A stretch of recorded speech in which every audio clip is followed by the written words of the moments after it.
আসসালামু আলাইকুম বন্ধুরা, আপনারা সবাই কেমন আছেন? আশা করি সবাই ভালো আছেন। আমরাও আলহামদুলিল্লাহ ভালো আছি। তো আমার মেয়ে অনেক দিন ধরে বলছিল যে খিরসা খাবে, তো বানানো হচ্ছিল না। তো আজকে ভাবলাম যে খিরসা বানাই, ওই জন্য চুলায় আমি দুধ বসিয়ে দিয়েছি। প্রায় 1 লিটারের মতো দুধ এখানে আছে। জাল হয়ে কিন্তু অনেকটাই কমে এসেছে। তো হঠাৎ মনে পড়লো যে এটা আপনাদের সাথেও শেয়ার করি। তো সেই জন্য চলে আসলাম। এখানে আমি দুধের মধ্যে 2টা এলাচ দিয়ে দিলাম। দুধ কিন্তু আমার অনেকটাই কমে এসেছে।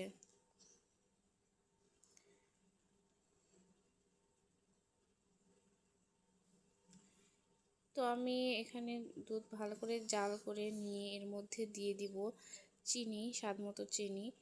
এখানে আমি 4 চামচের মতো চিনি দিয়ে দিব। লাল চিনি এটা, এই লাল চিনি কিন্তু অনেক মিষ্টি হয়, সেজন্য আমি 4 চামচ চিনি দিয়ে দিলাম। এই চিনিটাই হয়ে যাবে ইনশাল্লাহ। তো চিনি দিয়ে দুধটা ভালো করে নেড়েচেড়ে নিব। নেড়েচেড়ে এর মধ্যে আমি দিয়ে দিব চালের গুঁড়া। চালের গুঁড়া কিন্তু আমি আগে ভেজে রেখেছিলাম, ভাজাটা আর দেখাইনি। হালকাভাবে ভেজে নিতে হবে। তো চালের গুঁড়ার মধ্যে আমি এখন নর্মাল যে পানি আছে পানি দিয়ে একটু গুলিয়ে নিব, যাতে গরম দুধের মধ্যে দেওয়ার সাথে সাথে দলা পেকে না যায়। তো এর মধ্যে কিন্তু গুঁড়া দুধ দিলে আর একটু টেস্ট বাড়ে। তো আমার বাসায় গুঁড়া দুধ ছিল না, সেজন্য আমি শুধু এভাবেই রান্না করছিলাম।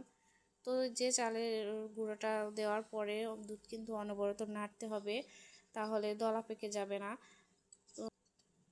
তো এটা আমি ভালো করে অনবরত নাড়তে থাকবো যাতে নিচে পুড়ে লেগে না যায়।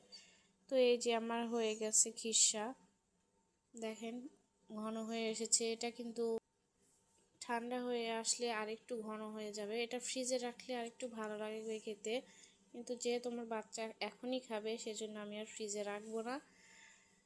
তো এই যে দেখেন একটু বাইরেই রেখে দিয়েছিলাম নর্মাল তাপমাত্রায়, তো তাতেও কত সুন্দর ঘনত্ব হয়ে গেছে। এই যে অনেক মজা খেতেও কিন্তু অনেক মজা, অনেক টেস্টি কিন্তু এটা।